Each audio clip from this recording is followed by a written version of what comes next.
chicken breast, 4 na piraso. Nga pala, diniktik ko nga pala yung ating manok, pinukpuk ko siya para linipis at maganda yung pagkaluto papasok sa loob yung mga sisig. 4 po ito na piraso. Ayan, diniktik ko siya. Isiso natin siya ng black pepper.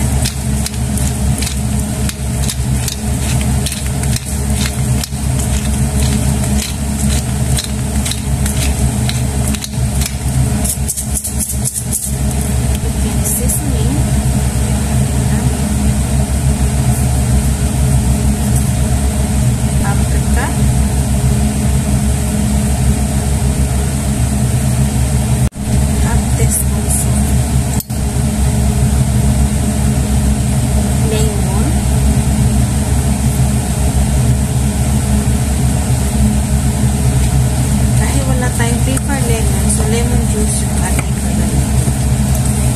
Haluin natin ang mabuti.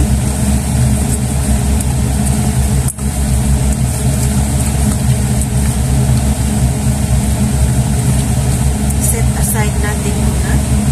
I-set aside natin. Ihahanda naman natin yung iba nating mga gagawin. 1/3 cup flour.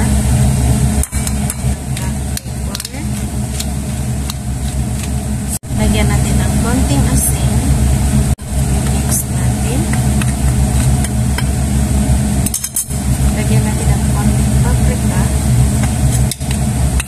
Mix natin.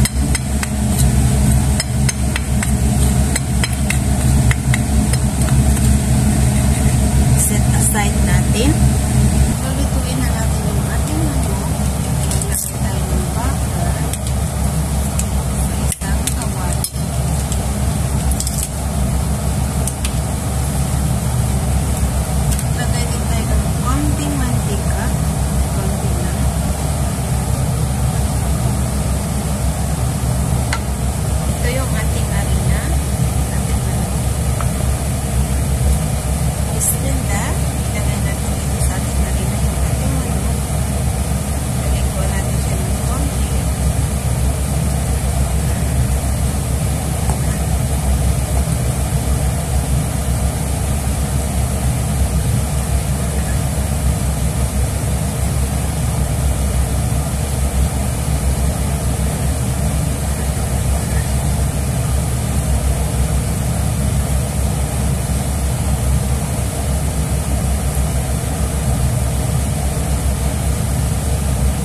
minutes, ilalagay na natin ngayon ang ating Parmesan cheese. Bismillah. Lagyan natin ang ating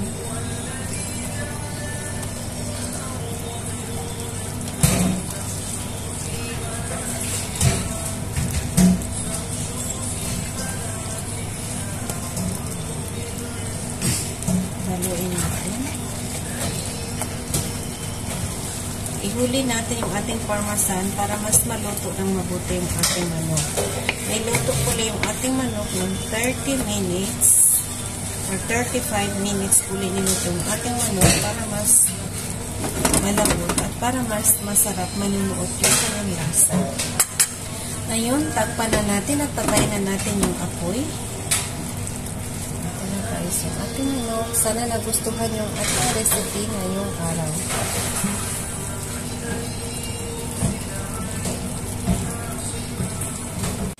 Ito na guys yung ating manok.